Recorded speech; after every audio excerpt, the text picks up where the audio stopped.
యవనస్తులు అంటే దేవునికి చాలా ఉన్నతంగా కావలసిన వారు, సమాజానికి కూడా యవనస్తులు కావలసిన వారు.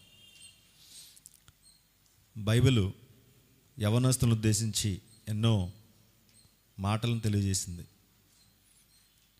సమాజంలో ఉన్నటువంటి వ్యక్తులు కూడా యవనస్తులు అనేసరికి రాజకీయంగా అనేక విధాలుగా యవనస్తులను వాడుకోవడానికి ప్రయత్నం చేస్తూ ఉంటారు. ఎందుకనంటే యూత్ అంటే అంత పవర్ఫుల్, యవనస్తులు అంటే అంత బలవంతులు అని అర్థం.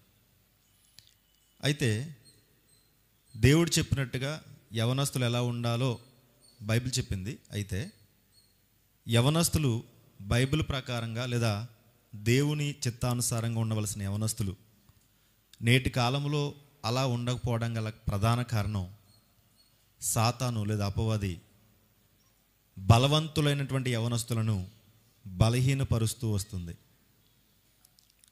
ఒక మాటను చూద్దాం. కొరింథీయులకు రాసినటువంటి మొదటి పత్రిక, క్షమించండి, 2వ పత్రిక 4వ అధ్యాయం 4వ వచనం చూడండి. కొరింథీయులకు రాసిన 2వ పత్రిక 4వ అధ్యాయం 4వ వచనం.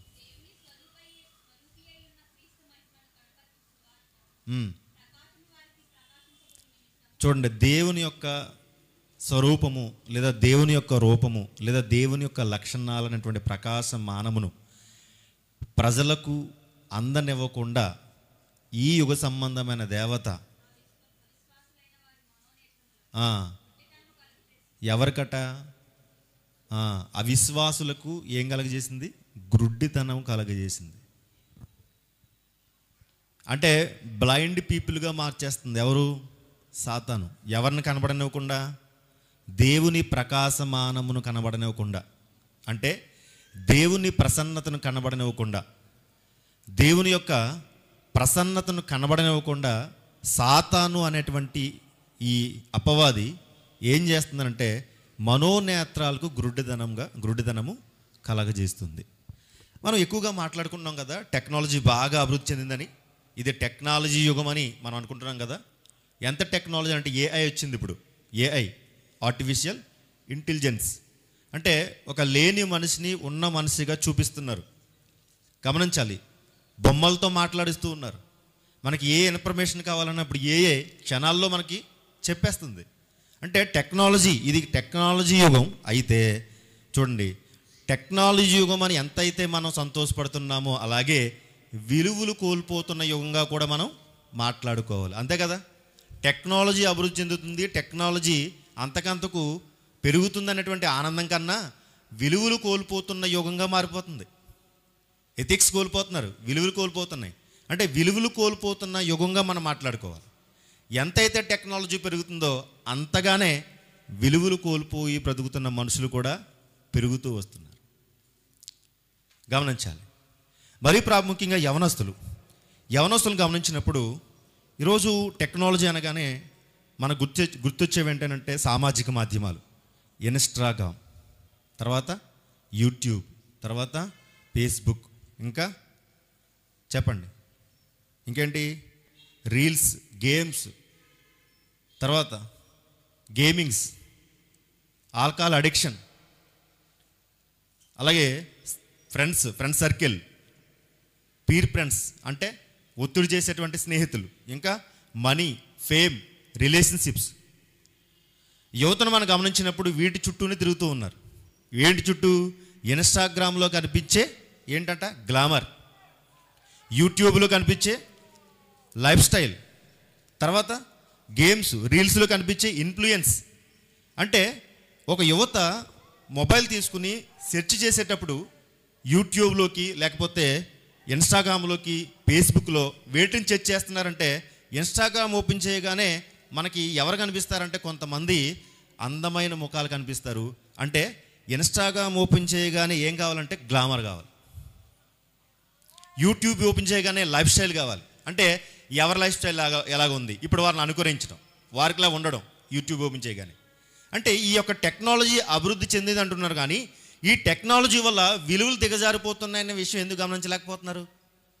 రోజు రోజుకి యువతలో మంచి లేదు, కానీ యువతలో చెడుతనం పెరిగిపోవడం గల కారణం మరీ ప్రాముఖ్యంగా ఫోన్కి బానిసత్వం అయిపోవడం, ఫోన్కు మొబైల్కు బానిసలైపోవడం. ఎంతగా బానిసలు అయిపోతున్నారో మనం గమనించినప్పుడు చూద్దాం. దేవుని యొక్క మాటలు కొన్ని చూద్దాం. ప్రసంగి గ్రంథం 11వ అధ్యాయం 9వ వచనం చూడండి. ప్రసంగి గ్రంథం 11వ అధ్యాయం 9వ వచనం. త్వరగా తీయాలి. ప్రసంగి గ్రంథం 11వ అధ్యాయం 9వ వచనం. యవ్వనుడా, నీ యవ్వనమందు సంతోషపడము, నీ యవ్వన కాలమందు నీ హృదయం సంతుష్టిగా ఉండనిమ్ము, నీ కోరిక చెప్పునను నీ దృష్టి యొక్క ఇష్టము చెప్పును ప్రవర్తింపము. అయితే వీటన్నిటిని బట్టి దేవుడు నిన్ను తీర్పులోనికి తెచ్చునని జ్ఞాపకం ఉంచుకొనుము. యవ్వనుడా, నీ యవ్వనంలో అంటే నీ యవ్వన కాలంలో నీ శరీరంలో ఉన్నటువంటి ఆ రక్తపు ఏదైతే ఆ బ్లడ్ అని చూసారా, వేడి బ్లడ్ అంటావు కదా, ఉడుకు రక్తం అంటావు కదా, ఆ ఉడుకు రక్తం చేత నువ్వేం చేస్తున్నావు అంటే ఉరకలు వేస్తున్నావు. నీ ఉడుకు రక్తం చేత ఏం మాట్లాడుతున్నావు నీకు అర్థం కావట్లేదు. ఒకవేళ నీవన్నట్టుగా నీ యవన రక్తం చేత, నీ ఉడుకు రక్తం చేత నువ్వు చేసే ప్రతి పని ఏదైతే ఉందో ఆ పని వల్ల నీకు ఆనందం ఇస్తే, సంతోషం ఇస్తే కానీ ఒకటి గుర్తుపెట్టుకో, ఏంటంటే నీవు దేవుడు నిన్ను తీర్పులోనికి తెచ్చినని జ్ఞాపకం ఉంచుకో. జడ్జిమెంట్ ఉంది, తీర్పు ఉంది. ఈరోజు నువ్వు ఉడుకు రక్తంతో వేసే ప్రతి అడుగుకి ఒకరోజు జడ్జిమెంట్ ఉంది. ఈరోజు నువ్వు ఉడుకు రక్తంతో చేసే ప్రతి క్రియకు ఒకరోజు జడ్జిమెంట్ ఉంది. ఈరోజు నువ్వు ఉడుకు రక్తంతో చూసేటువంటి ప్రతి సన్నివేశానికి ఒకరోజు జడ్జిమెంట్ ఉంది. గుర్తుపెట్టుకో ఓ యవ్వనుడా, గుర్తుపెట్టుకో అన్నాడు. గమనించండి, ఈరోజు యవనస్తులు ఎలా మారిపోయారంటే అంధులుగా మారిపోయారు కదా. బైబిల్ గ్రంథంలో యేసుక్రీస్తు వారి కాలంలో అంధుడు ఉండేవాడు. ఆ అంధుడు నిజంగా చూపు లేనివాడు. కానీ ఇప్పుడు చూపుండి కూడా అంధులుగా మారిపోతున్నారు. వారే ఆధ్యాత్మిక అంధులు. బైబిల్ గ్రంథంలో ఉన్నారు కదా, యేసుక్రీస్తు వారి కాలంలో గుడ్డివారు ఉన్నారు కదా. ఆ గుడ్డివారికి నిజంగా కళ్ళు లేవు, కనిపించింది లోకం, కనిపించదు వస్తువు, కనిపించదు మనుషులు. అయితే వారు గుడ్డివారే, అందులే. అయితే ఇప్పుడున్నటువంటి అందులు అలాంటి వారు కాదు. వారికి అన్నీ కనిపిస్తాయి కానీ దారి మాత్రం కనిపించదు. ఇప్పుడున్న యవనస్తులకి అన్నీ కనిపిస్తాయి కానీ దేవుడు కనిపించడు. ఇప్పుడున్న యవనస్తుడికి ఇన్స్టాగ్రామ్ కనబడుతుంది, ఫేస్బుక్ కనబడుతుంది, యూట్యూబ్ కనబడుతుంది, కానీ దేవుని వాక్యాలు కనిపించడం లేదు కదా. దేవుడు ఏంటో కనిపించడం లేదు కదా. దేవుని ప్రసన్నత కనిపించడం లేదు కదా. అంటే కళ్ళుండి కూడా దారి మూసిపోయిందా? కళ్ళుండి కూడా ఈరోజు యవనస్తులకి గమనించండి, దారి మూసిపోయిందా? కళ్ళుండి కూడా తప్పు చేస్తున్నారా? గమనించాలి. కళ్ళుండి కూడా అందులుగా బ్రతుకుతున్నారు. వీరినే ఆధ్యాత్మిక అందులు అంటారు. గమనించాలి. ఇక్కడ మాట్లాడుతున్నాడు చూడండి, ప్రసంగి గ్రంథం 11వ అధ్యాయం 9వ వచనంలో,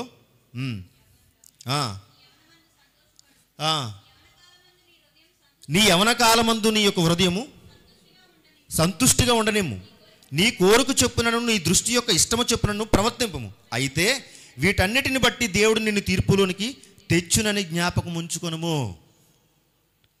ప్రతిరోజు రిమైండ్ చేసుకో, ప్రతిరోజు జ్ఞాపకం ఉంచుకో. నువ్వు చేసిన ప్రతి పనికి జడ్జిమెంట్ ఉంది, తప్పించుకోవడానికి వీలు లేదు. లోకపు చట్టాలు నిన్ను వదిలేస్తాయేమో, లోకపు చట్టాల్లో నువ్వు చిక్కుకుపోవచ్చు, అంటే నువ్వు వారికి తెలియకపోవచ్చు. కానీ దేవుని చట్టం ముందు ఎవరు తప్పించుకోవడానికి వీలు లేదు. గాడ్స్ లా, దేవుని చట్టం ముందు ఎవరు తప్పించుకోవడానికి వీలు లేదు. ప్రతి కార్యాన్ని ఆయన తీర్పులను తెస్తాడు. యవనస్తులకి అడ్రస్ చేస్తూ, యవనస్తులను హెచ్చరిస్తూ ఉన్నాడు. ఈరోజు యువత చెడిపోవడానికి ముఖ్య గల కారణం ఏంటంటే ఫోన్కి అడిక్ట్ అయిపోవడం, ఫోన్కి బానిసత్వం అయిపోవడం. ఒక అధ్యయనం ప్రకారంగా, ఒక సర్వే ప్రకారంగానంట 17 సంవత్సరాల నుంచి 25 సంవత్సరాల మధ్య వయసు ఉన్న వరకు, గమనించండి, 17 సంవత్సరాల నుండి 25 వయసు మధ్యలో ఉన్నవారు 70% యూత్, 70% యవనస్తులు రోజుకి 6 to 8 hours, 6 గంటల నుంచి 8 గంటలు ఫోన్నే చూస్తున్నారట. లేటెస్ట్ సర్వే ప్రకారం, లేటెస్ట్ అధ్యయన ప్రకారం 17 నుండి 25 సంవత్సరాల మధ్యలో ఉన్నవారు రోజుకి 6 నుంచి 8 గంటలు, 70% యూత్ ఏం చూస్తున్నారు? ఫోన్ చూస్తున్నారు. ఏం చేస్తున్నారు? అర్ధరాత్రి అంటే 12, 1 గంట, 2, 3 తెల్లవారుజాము అయిపోయిన తర్వాత ఇన్స్టాగ్రామ్లో ఇతర జీవితాలు గడిపేస్తూ, ఇతర జీవితాలను చూస్తూ గడిపేస్తూ తన జీవితాన్ని మర్చిపోతున్నాడు. అవునా కదా? ఇతర జీవితాల గురించి సెర్చ్ చేస్తూ, ఇతర జీవితాలను చూస్తూ ఇన్స్టాగ్రామ్లో లేదా ఫేస్బుక్లో తన జీవితం ఏంటో, తన జీవిత లక్ష్యం ఏంటో, తన జీవిత గమ్యం ఏంటో మర్చిపోతున్నాడు. ఇది ఎంత బాధాకరం చూడండి. మరి ఇలాంటి యవనస్తులు నిద్ర లేకపోతే, నిద్రలేమి వల్ల బలహీనలు కారా? చెప్పండి, బలహీనలు కారా? ఈరోజు డాక్టర్ దగ్గరికి వెళ్ళినప్పుడు మొట్టమొదట ప్రాథమికంగా అడిగేది ఏంటో తెలుసా? మీరు టైంకి నిద్రపోతున్నారా? 8 గంటలు నిద్ర ఉంటుందా మీకు అని అడుగుతున్నాడు. కారణం, నిద్రలేమి వల్ల ఈరోజు ప్రతి ఒక్కరికి అనారోగ్య పరిస్థితులు గమనించాలి. 11 అయినా 12 అయినా 1 గంట అయినా 2 అయినా 3 అయినా 4 అయినా 5 అయినా ఇక తెల్లవారిపోయినా సరే ఫోన్ నొక్కుతూనే ఉన్నారు. పక్కన పెట్టుకుని పడుకుంటున్నారు చంటిపాపలాగా. ఫోన్ పక్కన ఉంటుంది. ఒకప్పుడు మనందరం ఫోన్ దగ్గరికి వెళ్ళేవాళ్ళం, ల్యాండ్ ఫోన్ దగ్గరికి వెళ్ళేవాళ్ళం. ఎక్కడికి? ఆ ఊరి చివరి నారాయణరావు కొట్టు దగ్గరికి వెళ్ళేవాళ్ళం, ఆ ఊరి చివరి సుబ్బారావు కొట్టు దగ్గరికి వెళ్ళేవాళ్ళం. కట్టేసి ఉండేది అక్కడ ఫోను, అంటే వైరుతో. మనకు అవసరమైతే మన ఫ్రెండ్స్తో మాట్లాడుకోవడానికి లేదా మన బంధువులతో మాట్లాడడానికి అక్కడికి వెళ్ళి మాట్లాడుకుని వచ్చేవాళ్ళం. ఇప్పుడు ఫోను ఎక్కడికి వచ్చిందంటే ఆ వైరు తెంపుకొని ఆ యొక్క బంధకాలు తెంపుకొని ఎక్కడికి వచ్చింది? మన పక్కలోకి వచ్చేసింది. ఇప్పుడు మనం ఏం చేస్తున్నాం? చక్కగా పక్కన పెట్టుకుని పడుకుంటున్నాం. తలగడ కింద పెట్టుకుని, అంటే దిండు కింద పెట్టుకుని నిద్రపోతున్నాం. దానివల్ల ఏం జరుగుతుంది గమనించండి. చూడండి, పక్కవారు పిలిస్తే పలకన మనము సెల్ ఫోన్లో చిన్న రింగ్ టోన్ వస్తే చాలు టక్మలు వేసిపోతాం. అంత అడిక్ట్ అయిపోయాం ఫోన్కి. ఇంకా ఎక్స్ట్రీమ్ ఏంటి తెలుసా? ఫోన్ లేకపోతే జీవించలేకపోతున్నాం. కనీసం ఒక అరగంట సేపు ఫోన్ ఇంటికాడ మర్చిపోతే చాలు మనకి ఏదో పోయినట్టు, అయిపోయింది లైఫ్ అయినట్టు. గమనించండి, మర్చిపోలేం మనం. గమనించండి, ఒక ఆయన ఫోన్ మాట్లాడుతున్నాడు, తన భార్య కూర్చుంది, గేట్ వేసాడు, రైల్వే గేట్ వేసాడు. ఫోన్ మాట్లాడుతూ తన భార్యను మర్చిపోయాడు, గేట్ దిగని వెళ్ళిపోతున్నాడు.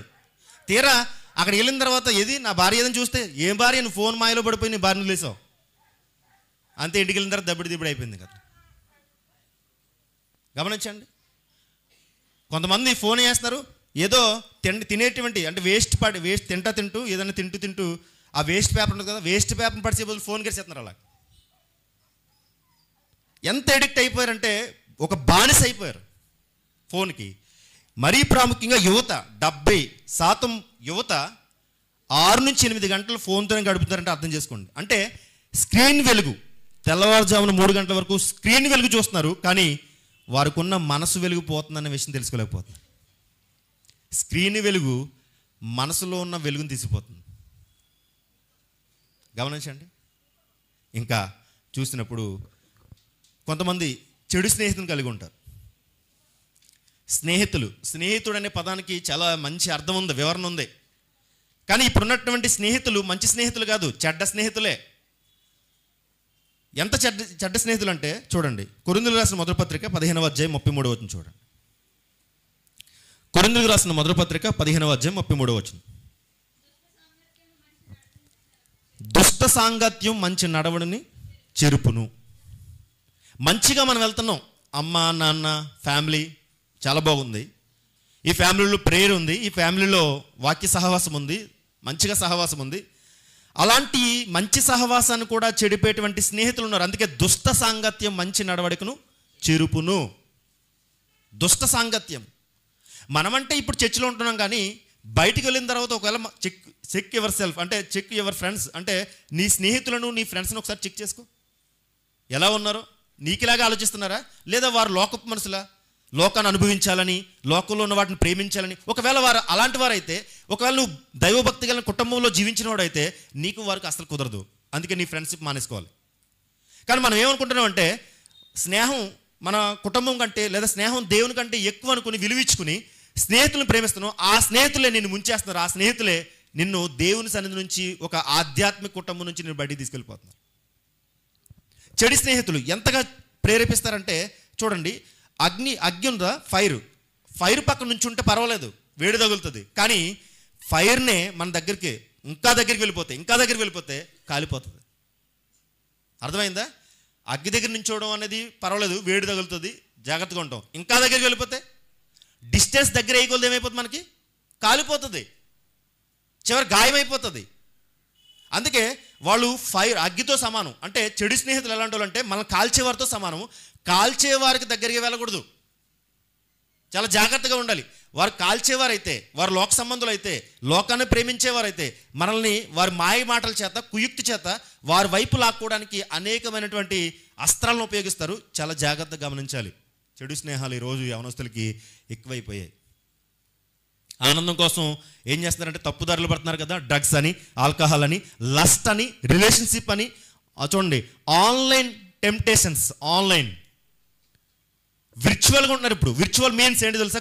కృత్రిమంగా. అంటే ఎక్కువగా భౌతికమైనటువంటి స్నేహితుల కంటే ఆన్లైన్ ఫ్రెండ్స్ ఎక్కువైపోయారు. Virtual friends. ఫేస్బుక్లో ముఖాన్ని కప్పుకుంటూ, ఇన్స్టాగ్రామ్లో ముఖం కప్పుకుంటూ, నిజానికి వాళ్ళ ముఖం ఎప్పుడు చూడలేదు, కానీ ఫేస్బుక్లో ఒక అందమైన ముఖం పెట్టుకుంటున్నారు. ఒక అందమైన ముఖం పెట్టుకున్న తర్వాత వారితో ఫ్రెండ్షిప్ చేస్తున్నారు, డబ్బులు ఏమి పోగొట్టుకుంటున్నారు చాలామంది.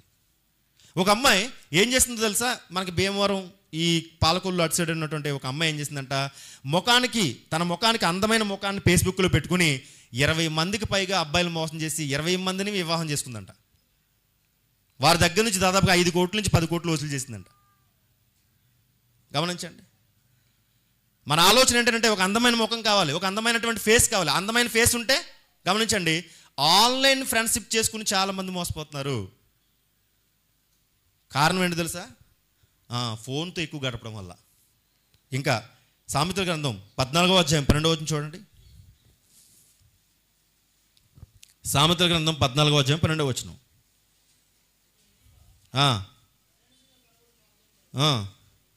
ఎవరినైనా అడిగామనుకోండి, ఏంటి బాబు ఎలా ఉన్నావు, ఏంటి అంతసేపు ఫోన్తో ఉంటున్నావు, ఏంటి ఫేస్బుక్, ఏంటి ఇన్స్టాగ్రామ్ అంటే వాళ్ళు అంటారు, మీకు తెలియదులే, మాకు ఎలా ఉంటుందంటే చాలా సంతోషం, ఆనందంగా ఉంటుంది, ఈ సంతోషాలు ఈ ఆనందాలు మీకు తెలియలే అని మనల్ని ఏం చేస్తారంటే మన మాటను కొట్టేస్తుంటారు. మన మాటనే కాదు, వారి పెద్దవారి మాటను కూడా కొట్టేస్తారు. వాళ్ళు ఆనందం వస్తుంది అనుకుంటారు, కానీ వారికి ఎలా కనిపిస్తుంది అంటే సామెతల గ్రంథం చెప్తారు చూడండి, ఒకని ఎదుట సరైనదిగా కనబడు మార్గము కలదు, అయితే తుదకది మరణంకు త్రోవ తీయును. వారి ఎదుట వారి యొక్క వేసుకున్నటువంటి మార్గం సరైనదిగా ఉంటుంది. యవనస్తులకు ఉన్నటువంటి ప్రాథమిక ఆలోచన తెలుసా? వారు వెళ్తున్న మార్గం వారికి చాలా కరెక్ట్గా అనిపిస్తుంది. ఒక విధంగా చెప్పాలంటే తల్లిదండ్రులు చెప్పేటువంటి మాట కంటే కూడా వారి ఆలోచనే గొప్పదనుకుంటారు. అందుకే అమ్మా నాన్న చెప్పే మాట వారికి ఎలా అనిపిస్తుంది అంటే ఒక పాత మాట, పూర్వకాలపు మాట, ప్రాచీన మాట, వారికి ఏదో తెలియనట్టు. వారి డ్రెస్ విధానం చూసి నాన్న పొడవైన సట్ట వేసుకోవడం వల్ల, అమ్మ ఆ పాత చీర కట్టుకోవడం వల్ల, ఇతను వేసే బట్టలకి అమ్మా నాన్న వేసుకునే బట్టలకి మ్యాచ్ ఆగిపోవడం వల్ల, వారి ఆలోచనకి ఇతను ఆలోచన దూరం అవడం వల్ల అంటాడు, మీకు ఏం తెలియదు, మీరు పాతకాలం మనుషులు. ఒక మాటతో కొట్టుబడేస్తాడు. ఏం తెలీదా? ఏం తెలియకంటే నిన్ను అంత దూరం చేశారా? ఏం తెలియకంటే నిన్ను పెంచి పోషిస్తున్నారా? ఏం తెలియకుంటే నీ యొక్క బాగు కొరకు అనుక్షణం ఆలోచిస్తున్నారా? వారికి అన్నీ తెలుసు కనుకనే నేను ఒక సరైన మార్గంలో పెట్టాలనుకున్నాను. కానీ మనం ఏం చేస్తాం? వారికి ఏం తెలియదు అనుకుంటాం. మనకు తెలిసినటువంటి అరకొరక జ్ఞానంతో వారికి అన్నీ తెలుసు. వారికి అన్నీ తెలుసు కనుకనే ఇంకా అలాగనే ఉన్నారు. గమనించాలి. చాలామంది యవనస్తులు ఏం చేస్తారు తెలుసా? ఉడుకు రక్తం అంటారు, మాకు అన్నీ తెలుసు అనుకుంటారు. కానీ వారి మార్గం వారి దృష్టికి సరైనదిగా అనిపించ, చివరికి తుదకు అది ఎక్కడికి తీసుకెళ్తుందంట? మరణంకు తీసుకెళ్ళిపోతుంది. గమనించాలి. ఒక తల్లికి ఒకే కొడుకున్నాడు, తండ్రి లేడు. ఉదాహరణ చెప్తున్నాను. ఒక తల్లికి ఒకే కొడుకున్నాడు, తండ్రి లేడు. ఆ తల్లికి ఆ కొడుకు అంటే చాలా ఇష్టం. ఎందుకంటే ఆమె ప్రపంచంలో ఇంకా ఆ కొడుకు తప్ప ఇంకెవరు లేరు. ప్రారంభంలో బాగానే ఉన్నాడు. కాలేజీ లైఫ్కి కాలేజీకి వెళ్ళిన తర్వాత కొడుకు బ్యాడ్ స్నేహితులు వచ్చారు అతని జీవితంలోకి. ఎప్పుడైనా అమ్మ ఫోన్ చేయకపోతే, అమ్మ ఎందుకమ్మా ఫోన్ చేయలేదు అని అడిగేవాడు. ఒకప్పుడు టైంకి అమ్మ ఫోన్ చేయకపోతే, అమ్మ ఎందుకు ఫోన్ చేయలేదమ్మా ఈరోజు ఇంకా అంటే, బట్టలు ఉతుకుతున్నాను రా, లేదా పని ఉందిరా, చేయలేకపోయినా అని చెప్పేదమ్మ. కొంతకాలం తర్వాత స్నేహితులు అతని జీవితంలోకి వచ్చిన తర్వాత అమ్మ ఫోన్ చేస్తుంటే, ఇప్పుడు బిజీగా ఉన్నానులే తర్వాత చేయి. ఒకప్పుడు అమ్మ ఫోన్ చేయకపోతే అమ్మ ఎందుకు ఫోన్ చేయలేదు అని అడిగేవాడు. ఇప్పుడు అమ్మ ఫోన్ చేస్తే ఉన్నాడు, బిజీగా ఉన్నానమ్మ తర్వాత చేస్తానులే, కట్ చేశాడు, ఫోన్ కట్ చేశాడు. అలా గడుస్తూ ఉంది. ఒకరోజు రాత్రి 11:30 అయింది. ఈ అబ్బాయి వస్తే కానీ అమ్మ భోజనం చేయదు, కొడుకు వస్తే కానీ అమ్మ భోజనం చేయదు. 11:30 అయిపోయింది, అయినా సరే భోజనం చేయలేదు. 11:30 అయిపోయేసరికి చాలా కలతగా ఉంది, బాధతో ఉంది. ఫోన్ తీసుకుంది, కీప్యాడ్ ఫోన్ చేస్తూ ఉంది, నాన్ స్టాప్గా కట్ చేస్తూ ఉన్నాడు. ఒకసారి ఎత్తుతో లేదు, మిస్డ్ కాల్స్ వచ్చేస్తున్నాయి. 11:30 అయిపోయింది. 11:30 అయిపోయిన తర్వాత ఇక బాధపడుతూ, కలత చెంది, నీరసపడిపోయి తినక నిద్రలోకి వెళ్ళిపోయింది. 1 గంట అయింది. ఆ 1 గంట సమయంలో మనోడు డ్రింక్స్, పొగలు, పార్టీ, ఫ్రెండ్స్ తోటి, స్నేహితులతోటి 1 గంట తర్వాత తూలుతూ, తాగుతూ, చిన్న వయసులోనే డ్రగ్స్కి అలవాటు పడి ఇంటికి వచ్చాడు. ఇంటికి వచ్చిన తర్వాత ఎత్తలేదు. మరలా తర్వాత రోజు అదే పని, బయటికి వెళ్ళిపోయాడు. ఈసారి 2 అయిపోయింది, అయినా సరే రాలేదు ఇంటికి. ఇక తల్లి చేసేదేమీ లేక ఫోన్ చేసి చేసి చేసి చేసి తను భోజనం చేయకుండా, ఆ వండుకున్న భోజనం అలాగే ఉండిపోయింది. ఆ ఉదయం అయ్యేసరికి తల్లి అలా నిద్రపోయి ఆ నీరసంతో, తిండి లేక, బాధతో చివరికి చచ్చిపోయింది. కొడుకు వచ్చాడు ఉదయం ఎప్పుడో. కొడుకు ఫోన్ చేశారు ఉదయం, ఆ టైంలో ఎత్తాడు. ఎత్తిన తర్వాత చెప్పారు విషయం, మీ అమ్మకి నీరసంగా ఉందని. ఇంటికి వచ్చాడు.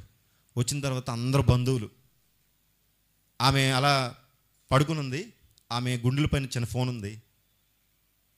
ఒక ఆయన మెల్లగా దగ్గరికి వచ్చి అంటున్నాడు చెవిలో, ఏమయ్యా ఫోన్ ఎత్తలేదు, నిన్న రాత్రి వరకు మీ అమ్మ చూసి ఇదిగో చచ్చిపోయిందని చెప్పాడు. ఆ కొడుక్కి వెంటనే కాళ్ళు వంగిపోయాయి, గోడకి ఆనుకున్నాడు. చచ్చిపోయిన అమ్మ దగ్గరికి వచ్చి అంటున్నాడు, ఒక్కసారి క్షమించమ్మా అన్నాడు. చచ్చిపోయిన తల్లి ఆ క్షమించనే మాట వెనకలదా చెప్పండి? సమాధిలోకి వెళ్ళిపోయిన తర్వాత, కట్టయిపోయిన తర్వాత, శరీరం ఇంకా లేవలేని స్థితిలో ఉన్నప్పుడు, అంటే మరణించిన తర్వాత అమ్మా సారీ అంటే ఏం ఉపయోగం? తల్లి ఫోన్ చేసినంతసేపు పట్టించుకోలేదు, సమయానికి ఇంటికి రాలేదు, నీవే ప్రపంచానికి బ్రతుకుతున్న నీ తల్లిని నీవే నిర్దాక్షిణ్యంగా చంపేశావు. ఒకసారి క్షమించమ్మా అన్నాడు. కానీ ఆ క్షమించు అనే మాట వినడానికి నీ తల్లి వినడానికి ఇప్పుడు సిద్ధంగా లేదు, ఎందుకంటే ఆమె మరణించింది. చాలామంది తల్లిదండ్రులు ఇలాగే ఏడుస్తున్నారు పిల్లల కొరకు, కదా? అవునా కదా? చెప్పండి. చాలామంది తల్లిదండ్రులు తమ పిల్లల కొరకు ఇలాగే ఏడుస్తున్నారు. స్నేహితులను బయటికి వెళ్తారు, ఏ టైంకి వస్తాడో తెలియదు, కొన్నిసార్లు వస్తాడో రాడో కూడా తెలియదు. అలాగే రావట్లేదు కొంతమంది, ఏడుస్తూ ఏడుస్తూ ఏడుస్తూ. కొంతమంది అయితే భోజనం చేయక, తిండి తినక అనారోగ్యాలు పాలవడం గల కారణం ఏంటి తెలుసా? ఎక్కువ మంది తల్లిదండ్రులు తమ పిల్లల వల్లే. ఇది మీకు జరిగింది అనుకోకండి, బైబిల్ గ్రంథంలో కూడా జరిగింది. సమూయేలు గ్రంథము చూడండి, సమూయేలు గ్రంథము, సమూయేలు 2వ గ్రంథం 18వ అధ్యాయం 33వ వచనం చూడండి. సమూయేలు 2వ గ్రంథం 18వ అధ్యాయం 33వ వచనం. అప్పుడు రాజు బహు కలతపడి గుమ్మమునకు పైగానున్న గదికి ఎక్కిపోయి ఏడ్చుచు సంచరించుచు, నా కుమారుడా అబ్షాలోమా. చూడండి, అప్పుడు రాజు బహు కలతపడి గుమ్మమునకు పైగా ఉన్న గదికి ఎక్కిపోయి ఏడ్చుచు. ఎవరు? రాజు, దావీదు మహారాజు. దావీదు మహారాజు అనగానే గమనించండి, ఆయన ఎంత బలవంతుడో. ఒక రాజు అయి ఉండి తన కొడుకుల విషయంలో సమాజాన్ని బోగగా వెళ్ళినవాడు, సమాజంలో అందరి కన్నీళ్లు తుడిచినవాడు. ఆ రాజు కుటుంబంలో ఒక సమస్య వచ్చింది. ఏంటి తెలుసా? తన కొడుకులు తన మాట వినడం లేదు. కలతపడి ఏం చేశాడంట? గుమ్మం పైగా ఉన్నటువంటి గది ఎక్కిపోయి ఏడ్చుచు సంచరించుచు, నా కుమారుడా అబ్షాలోమా, నా కుమారుడా అబ్షాలోమా అని కేకలు వేయచ్చు. అయ్యో నా కుమారుడా, నీకు బదులుగా నేను చనిపోయినలా ఎంత బాగుండు. చెప్పినంతసేపు కుమారుడు మాట వినలేదు, చచ్చిపోయాడు. అన్నాడు, నీకు బదులుగా నేను చచ్చిపోతే ఎంత బాగున్నావు. కొన్నిసార్లు తల్లిదండ్రులు అలాగే బాధపడతారు, మనకు తెలియదు తల్లిదండ్రుల యొక్క బాధ. యవనస్తులు తమ తల్లిదండ్రుల మాట వినకపోయేసరికి స్నేహితులతో, కొంతమంది ఉంటారండి, కొంతమంది యవనస్తులు చదువులోనూ రాణించలేరు, కుటుంబంలోనూ రాణించలేరు, ఖాళీగా ఉండే ఉదయం 10-11 గంటలకు లెగిసి తల్లిని డిమాండ్ చేస్తాడు, అమ్మ టీ పెట్టు. నేను లెగిస్తానని తెలీదా? వాళ్ళు చూడండి, ఏదో ఒక నెలకి 1 లక్ష రూపాయలు సంపాదించి పెట్టిన వాళ్ళలాగా అంటాడు తల్లిని, టీ పెట్టు. నేను త్వరగా లేస్తాను తెలీదా, అది ఈ టైంకి లేస్తాను తెలీదా అని 10-10 గంటలు లెగిసి టీ తాగుతూ, ఇప్పుడు టీ తాగి ఏదైనా పనిముట్టుకుంటాడని పనిముట్టుకోడు, టీ తాగేసి త్వరగా స్నానం చేసేసి మరలా స్నేహితులతో బలాదూరు బయటికి వెళ్ళిపోతాడు. బయటికి వెళ్ళిన తర్వాత మరలా మధ్యాహ్నం భోజనంకి వస్తాడు. మరలా భోజనంకి వచ్చిన తర్వాత మరలా ఏం చేస్తాడంటే తినేసి వెళ్ళిపోతాడు. మరలా సాయంత్రం వస్తాడు, మరలా తినేసి మరలా వెళ్ళిపోయిన తర్వాత వీళ్ళు నిద్రపోయిన తర్వాత వస్తాడు. అదే పని, ఇంకా రెండో పని లేదు. ఒక గమ్యం లేదు అతనికి, ఒక లక్ష్యం లేదు అతనికి, ఒక ఆలోచన లేదు అతనికి. అరే మా నాన్న గుడ్డులో కష్టపడుతున్నాడు, మా అమ్మ ఇంటి దగ్గర ఆ చాకరీ చేస్తుంది, మా అమ్మ మా నాన్నను నేను ఏడిపించకూడదు, బాధ పెట్టకూడదు అన్నటువంటి ఒక చిన్న పని ఎదుక్కుని పని చేసేటువంటి తత్వం ఈరోజు ఎక్కువ మంది యవనస్తులు లేదు. గమనించండి, యవనస్తులు అంటే ఎలా ఉండాలో తెలుసా? మీకు ఉద్యోగం వచ్చేంత వరకు ఇంటిలో ఒక ఉద్యోగం చేయాలి.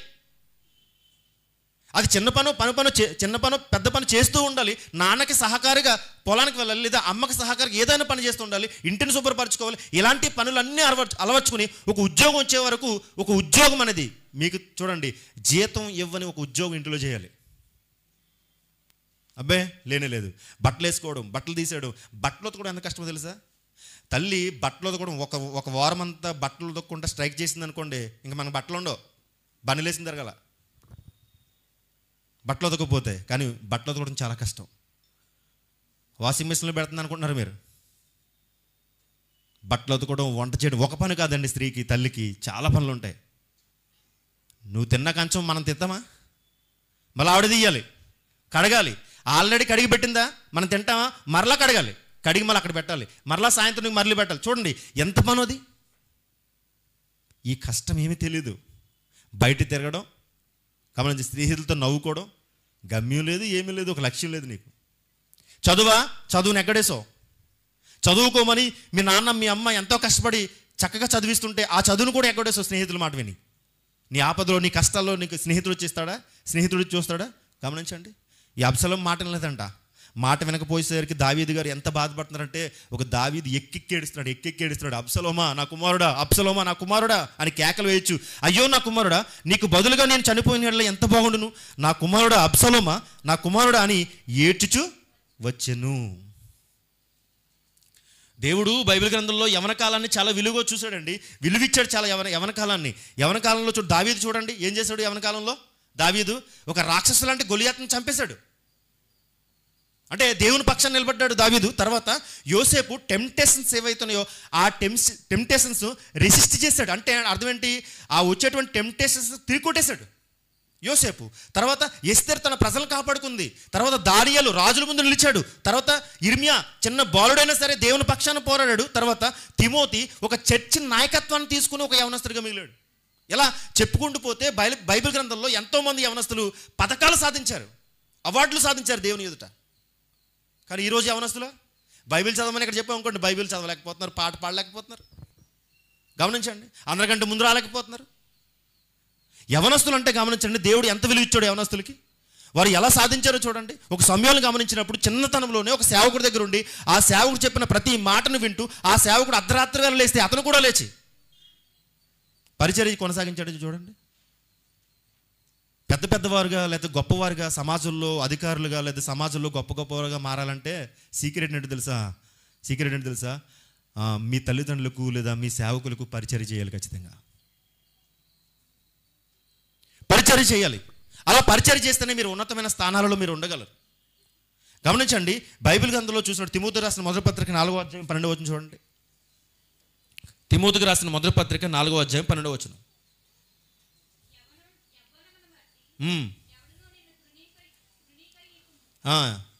యవనాన్ని బట్టి ఎవడను నీ యొక్క చూడండి చదవండి.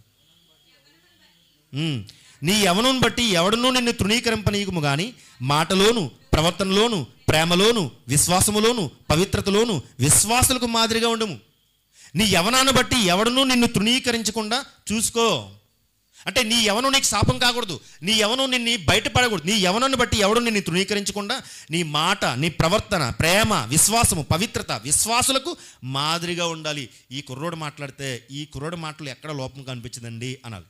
ఈ కుర్రోడు చూపుల్లో ఎక్కడ వేరే చూపులు ఉండవండి అని అనాలి. మాట మాట్లాడితే ఆ మాటకి ఎదుటివారు ఫిదా అయిపోవాలి. ఆ మాటకు అబ్బా ఏం మాట్లాడతాడండి ఈ యవనస్తులు అనుకోవాలి. మన మాటలు ఎలా ఉంటాయి? పుండు మీద కారం చల్లినట్టు ఉంటాయి. దేవుడు అంటాడు బైబిల్ గ్రంథంలో, నీ సంభాషణ ఉప్పు వేసినట్టు ఉండమంటే మన సంభాషణ ఎలా ఉంటుందంటే పుండు మీద కారం, మన సంభాషణ కారంలా ఉంటుంది. నీ సంభాషణ ఉప్పు వేసినట్టు ఉండాలి. అంటే ఒక కూరలో, ఒక మంచి కర్రీలో చూడండి, స్త్రీలు సమపాలలో ఉప్పు వేస్తుంటారు. ఎక్కువైపోతే తినలేం, తక్కువైపోయినా తినలేం. సమపాలల్లో ఒక సైంటిస్ట్ లాగా వేస్తారండి చక్కగా. ఎంత టేస్ట్గా ఉంటుంది కదా ఉప్పు లేకపోతే అసలు టేస్టే ఉండదు. తక్కువైనా ఉండదు, ఎక్కువైనా ఉండదు. సమపాలల్లో వేస్తారు. అంటే మన సంభాషణ ఉప్పు వేసినట్టు ఉండాలి. ఒక కూరలు ఉప్పు ఎలాగైతే వేస్తారో మన సంభాషణ సరిగ్గా సెట్ అవ్వాలి. కానీ ఇప్పుడు ఈ సంభాషణ ఎలా ఉంది? యవనస్తుల సంభాషణ ఎలా ఉంది? గమనించండి, కారం వేసినట్టుగా చూడండి, దేవునికి అనుకూలంగా లేక లోకానుసారమైన సంభాషణ అంతా. గమనించాలి, ఇక్కడ అంటున్నాడు నీ యవనాన్ని బట్టి ఎవడను నిన్ను తృణీకరించకూడదు. నీ యవనము దేవునికి ఒక అనేక మందికి ఆశీర్వాదం అవ్వాలి.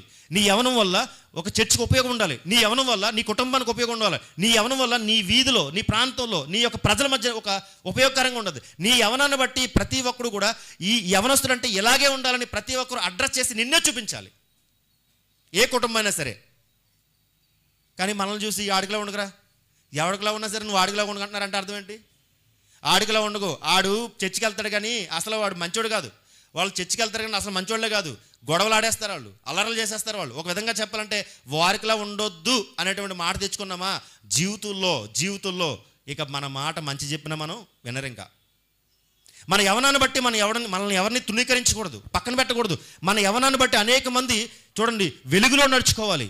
దేవుడు ఎంత చక్కగా యవన కాలాన్ని పరిచయం చేస్తున్నాడంటే మనుషులకు యవనాన్ని చాలా ప్రధానంగా చూశాడు దేవుడు. కానీ యవనస్తులు ఏమైపోతున్నారంటే వారికి ఉన్నటువంటి ఆ కష్టపడడం బాధ్యతలు యువతకు యవనస్తులకు ఎలా ఉండదంటే ఒక బోరింగ్గా ఉన్నాయి.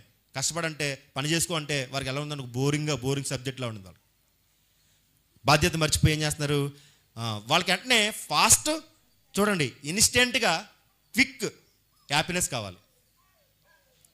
అంటే వెంటనే ఒక పెయిన్ కిల్లర్ లాంటి ఉపశమనం లాంటి ఒక హ్యాపీనెస్ కావాలి. తాత్కాలికమైన ఆనందాల కోసం యవనస్తులు ఏం చేస్తున్నారు తెలుసా, చెడు మార్గాలను ఎంచుకుంటున్నారు. అవునా కాదా? తాత్కాలికమైన మార్గాల కోసం ఈరోజు యవనస్తులు చెడు మార్గాలను ఎంచుకుంటున్నారు. అంటే ఇన్స్టెంట్ హ్యాపీనెస్ కోసం, క్విక్నెస్ హ్యాపీనెస్ కోసం ఈరోజు యవనస్తులు చెడుత మార్గాలను ఎంచుకుంటూ ఉన్నారు. గమనించండి, డ్రగ్స్ తీసేసుకుంటున్నారు తాత్కాలిక ఆనందం కొరకు. దొంగతనాలు చేసేస్తున్నారు. చైన్ స్నాచర్స్ ఉన్నారు కదా, చైన్ అంటే స్త్రీలు అలా మార్కెట్లోకో లేదా బయటకు వెళ్తున్నప్పుడు వెనకాల మూసుకేసుకుని వెంటనే మెడలో ఉన్నటువంటి ఆ గొలుసులు తెంపిపోతున్నారు. కొంతమంది బ్లేడ్ బ్యాచ్ తయారయ్యారంట. కాకినాడలో కూడా ఉన్నారంట, రాజమండ్రిలో కూడా ఉన్నారు. ఇప్పుడు కాకినాడలో కూడా వచ్చారు వీళ్ళు బ్లేడ్ బ్యాచ్. ఏంటి, అర్ధరాత్రి వేళ దారిగాసి ఏం చేస్తారంటే ఆ బ్లేడ్తో మన మీద దాడి చేసి మన దగ్గర ఉన్న వస్తువులు డబ్బును తీసుకెళ్ళిపోతారు. తాత్కాలికమైన ఆనందాల కోసం బ్లేడ్ బ్యాచ్ బ్లేడ్లు ఇచ్చి కోసాడు. తాత్కాలికమైన ఆనందాల కోసం డ్రగ్స్ తీసేసుకోవడం, తాత్కాలికమైన ఆనందాల కోసం కుటుంబాలను కూల్చేయడం. గమనించండి, ఒక స్టూడెంట్తో ఒక టీచర్ గారు ఏమయ్యారట, వెళ్ళిపోయారంట. వెళ్ళింది మార్కెట్ కాదు, ఎక్కడికంట, బయటికి వెళ్ళిపోయారంట. గమనించండి, ఒక టీచరు పాఠాలు చెప్పే టీచర్ ఎవరితోనంటే ఒక స్టూడెంట్. ఏంటిది దరిద్రం, ఏంటి దౌర్భాగ్యం, సమాజం ఎట్టిపోతుంది. సమాజం చూడండి ఎంత దారుణంగా సాతానంటే వాడు సమాజాన్ని పాడు చేస్తున్నాడు. చూడండి చుట్టూది ఎంత భయంకరంగా ఉందో చూడండి. ఈరోజు గురువులు అనేటువంటి వారు టీచర్స్ కొట్టారనుకున్నప్పుడు ఎలా కొట్టేవారు తెలుసా, మమ్మల్ని మండల మీద కొట్టేవారు. చదవకపోతే ఎలా కూడా కాదు, ఎలా తిరగేసి కొట్టేవారు, వేళ్ళు వాసిపోయి. కానీ ఇప్పుడు కొట్టారనుకోండి టీచర్స్, తల్లిదండ్రులు ఏం చేస్తున్నారు, గొడవ పెడేసి రేపటిలోగా నువ్వు ఉద్యోగం మానేస్తావా లేదంటున్నారు. అంటే గురువు కొడితే ఒకప్పుడు కొట్టండి అని తల్లిదండ్రులు చెప్పేవారు, వెళ్ళి ఏమండి మా ఓడి కొద్ది భయం చెప్పండి టీచర్ గారు అనేవారు. ఇప్పుడు కొట్టకండి అని చెప్తున్నారు. ఒకవేళ టీచర్ అదేంటండి కొట్టకపోతే భయం ఎలా వస్తుంది అనుకోండి, మిమ్మల్ని కొట్టమంటారా, మీకు కొడితే ఎలా ఉంటుందో బాధ మీకు తెలుస్తుంది అని టీచర్ని ఏం చేస్తారు, ఎదిరించేస్తున్నారు. అందుకే టీచర్లు కూడా ఏం పట్టించుకోవడం లేదు. అందుకే భయం పోయింది. భయం పోవడం వల్ల ఇష్టానుసారంగా బ్రతుకుతున్నారు వీళ్ళు ప్రజలు, ఈ యొక్క యవనస్తులు. కాబట్టి గమనించండి, వీళ్ళు ఏం అయిపోతున్నారంటే విర్చువల్గా ఈ స్నేహితులు సంపాదించుకోవడం వలన, భౌతికమైన స్నేహితులు లేకపోవడం వల్ల వీళ్ళు డిప్రెషన్లోకి వెళ్ళిపోతున్నారు, యాంగ్జైటీలోకి వెళ్ళిపోతున్నారు. తర్వాత లోన్లీనెస్, ఒంటరిగా బ్రతకడం ప్రారంభిస్తున్నారు. వీళ్ళు ఒంటరివారు అయిపోతున్నారు. గమనించండి, ఆ ఒంటరిగా ఏమైపోతుందంటే వైఫై యొక్క సిగ్నల్ ఫుల్, కానీ గమనించండి హృదయానికి మాత్రం నో సిగ్నల్. వైఫై సిగ్నల్ ఫుల్గా ఉంటే అక్కడికి వెళ్ళిపోతాడు, కానీ తన హృదయానికి ఆ ఒంటరితనానికి ఏమైపోతుంది, ఒంటరితనంలోకి వెళ్ళిపోతున్నాడు. దేవుని దగ్గర రాలేకపోతున్నాడు, ఆ యొక్క మంచి కుటుంబంలో ఎమడలేకపోతున్నాడు, దూరంగా వెళ్ళిపోతాడు, బయటికి వెళ్ళిపోతాడు. గమనించండి, ఒక నిర్మానుషమైన చీకట్లోకి వెళ్ళిపోతున్నాడు. అక్కడ ఏదేదో చేస్తున్నాడు, చివరికి ఒక అనారోగ్యం తెచ్చుకుంటున్నాడు. ఇలాంటి యువతను చూడడానికి ఆ దేవుడు బైబిల్ ఇచ్చింది. ఇలాంటి యువతను చూడడానికి ఆ దేవుడు ఉన్నది. ఇలాంటి యువతను చూసి దేవుడు తన వాక్యం చేత ఎలాగైనా రేపాలని అనేక మంది సేవకులను పంపిస్తున్న యువత మాట వినలేకపోతున్నాడు. కీర్తన గ్రంథం 119వ అధ్యాయం 9వ వచనం చూడండి. కీర్తన గ్రంథం 119వ అధ్యాయం 9వ వచనం.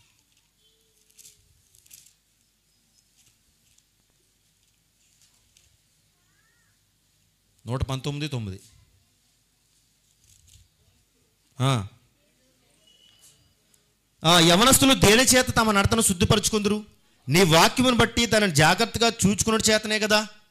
యవనస్తులు దేని చేత తమ నడతను శుద్ధిపరచుకుందరు, దేని చేత? యవనస్తుల యొక్క జీవితం ఎలా బాగుపడుతుంది? యవనస్తులు దేని చేత తమ యొక్క నడతను శుద్ధి చేసుకుంటారట? దేవుని యొక్క వాక్యం వినుడి చేత, దాన్ని సరిగా చూడడం చేతనే కదా. అంటే దేవుని వాక్యాన్ని సరిగా వినడం వల్ల కదా. కొంతమంది యవనస్తులు వినరు, కొంతమంది యవనస్తులు వాక్యాన్ని పట్టించుకోరు. వాళ్ళ యొక్క మనసు ఎక్కడ ఉంటుంది, ఆలోచన ఎక్కడ ఉంటుంది గమనించాలి.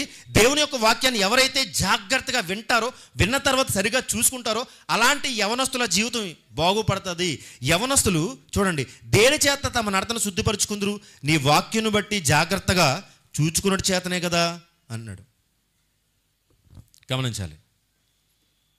కానీ ఇప్పుడున్న యవనస్తులు వాక్యమే వినడం లేదు. ఒకవేళ వాక్యం విన్నా దాన్ని సరిగా చూడడమే లేదు. రాసుకుంటున్నారా? ఒక యవనస్తులు రాసుకుంటున్నారా? చిన్న బైబిల్ తీసుకొచ్చి ఏం చేస్తారంటే వాళ్ళు తీసుకెళ్ళిపోతుంది. కానీ చెబుతున్న మాటలన్నీ రాసుకుని మరలా రివిజన్ చేసుకుంటున్నారా? ఇవి బ్రతుకు పాఠాలు, జీవితాన్ని బాగు చేసేటువంటి పాఠాలు ఇవి. లోక సంబంధమైన పాఠాలే చాలా డైరీలు నింపేస్తాం, చాలా బుక్స్ నింపేస్తాం. కానీ దేవునికి సంబంధించిన పాఠాలు, ఆత్మీయ పాఠాలు ఒక బుక్ పెట్టి రాసుకుని మరల ఇంటికి వెళ్ళి మననం చేసుకోవద్దా చెప్పండి? మరలా నెమరు వేసుకోవద్దా? గమనించాలి. చెడు స్నేహితుల వల్ల చూడండి ఏమైపోతుందంటే, మంచి స్నేహితులుగా మంచివారుగా ఉన్నవారు చెడిపోతున్నారు. తర్వాత ప్రార్థనలో బలం లేకుండా పోతుంది. ప్రార్థనే యువతకు ఏంటి, స్పిరిచువల్ ఇమ్యూనిటీ బూస్టర్. అది ప్రార్థనే యువతకు స్పిరిచువాలిటీ బూస్టర్. అనారోగ్యంగా ఉన్నటువంటి ఒక వ్యక్తి హాస్పిటల్కి వెళ్తే మొట్టమొదట అంటాడు, అంతా బాగున్న తర్వాత, టెస్ట్లు అంతా బాగా వచ్చిన తర్వాత ఏం రాస్తారంటే, ఇమ్యూనిటీ బూస్టర్ కావాలి. నీ యొక్క రోగ నిరోధక శక్తి తక్కువ ఉండడం వల్లే నీకు ప్రతి చిన్న అనారోగ్యం గురవుతున్నావని వెంటనే విటమిన్ D3 రాస్తాడు. అవునా కదా? విటమిన్ D3, జింకువిట్, విటమిన్ D3 ఎందుకు రాస్తాడు? నీకు ఇమ్యూనిటీ కావాలి బాగాని.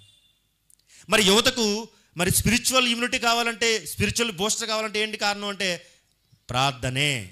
ప్రార్థనలో ఎక్కువ గడపాలి. ప్రార్థన చేస్తున్నారా? ప్రార్థన ఎక్కువ గడపాలి. గమనించాలి. సమూయేలు గారు ప్రార్థన ఎలా చేసేవారట? ఆ సేవకుడు ప్రార్థన చేసినంతసేపు అలా అర్ధరాత్రి మోకాళ్ళ మీద అలా ఉండిపోయి ప్రార్థన చేశారట. దానియేలు ఎన్నిసార్లు ప్రార్థన చేశాడు? 3 సార్లు అట. దానియేలు గారు 3 సార్లు క్రమం తప్పకుండా ఒక అలవాటుగా ప్రార్థన చేశారు కాబట్టే రాజుల ముందు నిలబడగలిగాడు ఆయన, రాజుల ముందు. కానీ మనం ఎవరి ముందు నిలబడలేకపోతున్నాం? కనీసం మనుషుల ముందు నిలబడలేకపోతున్నాం. యవనస్తులు ఉన్నవాళ్ళు గమనించండి, దానియేలు లాంటి యవనస్తులు కావాలి, తిమోతు లాంటి యవనస్తులు కావాలి, ఎస్తేరు లాంటి యవనస్తులు కావాలి. వాళ్ళ జీవితాలను ఒకసారి పరికించి చూడండి, వారి జీవితాల్లోకి తొంగి చూడండి. ఆ యవన కాలాన్ని వారు దేవునికి ఎలా సమర్పించుకున్నారో చూడండి ఒకసారి. యోసేపు గారు లోకి వచ్చినటువంటి ఆ టెంప్టేషన్స్ ఎలా రెసిస్ట్ చేశాడో ఒకసారి అర్థం చేసుకోండి. గమనించాలి. యవన కాలం ఎంత ప్రధానమైనదో మనం గమనించాలి. యాజ్ వెల్ యాజ్ ప్రమాదమైనది కూడా. ఆ ప్రమాదమైన యవనాన్ని తప్పించుకోవాలంటే, యవన కాలం ప్రధానంగా మారాలంటే దేవుని సహవాసం చాలా ఇంపార్టెంట్. అలాగే లక్ష్యంతో జీవించాలి, టార్గెట్ అంటూ ఉండాలి. గమనించాలి. యవనం లక్ష్యం లేకుండా ఉంటే తప్పుదారుల వైపు వెళ్ళిపోతుంది. మనకంటూ ఒక టార్గెట్ లేదనుకోండి, ఒక గమ్యం లేదనుకోండి, ఖచ్చితంగా తప్పుదారి వైపు వెళ్ళిపోతుంది. చెడు మార్గాలను ఎంచుకుంటారు. అందుకే ఒక లక్ష్యంతో బ్రతకాలి ఒక యవనస్తుడు, ఒక టార్గెట్ పెట్టుకోవాలి. అప్పుడే యవన కాలము చాలా చక్కగా ముందుకు సాగుతుంది. కాబట్టి యవనస్తులందరూ ఎలా ఉండాలనంటే, దేవుని యొక్క వాక్యం చేత కట్టబడి ప్రార్థన అటువంటి ఒక ఇమ్యూనిటీ బూస్ట్ని తీసుకుని చూడండి, ఒక లక్ష్యంతో బ్రతుకుతూ సహవాసంతో ఉంటూ తల్లిదండ్రులు చెప్పిన మాట వింటూ చక్కగా తన యవ్వన జీవితాన్ని కట్టుకోవడానికి ప్రయత్నం చేయాలి. కానీ నేటి కాలంలో యవనస్తుల పరిస్థితి ఏంటో తెలుసా? దేవుని వాక్యాన్ని నిర్లక్ష్యం చేస్తూ, వాక్యాన్ని వినకుండా వాక్యాన్ని విన్నట్టుగా ఉండి వదిలేస్తున్నారు. అందుకే వారి జీవితాలు తాక్రిందులైపోతున్నాయి, లక్ష్యం లేకుండా అయిపోతున్నారు. గమనించండి.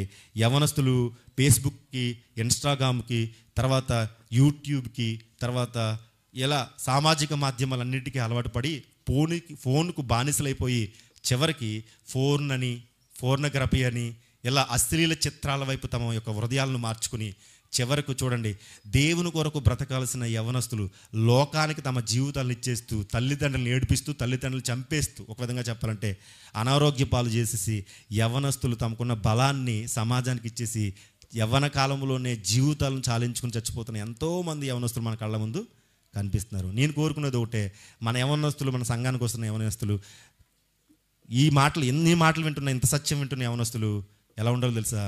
బలంగా ఉండాలి. సాతానికి అవకాశం ఇవ్వకూడదు.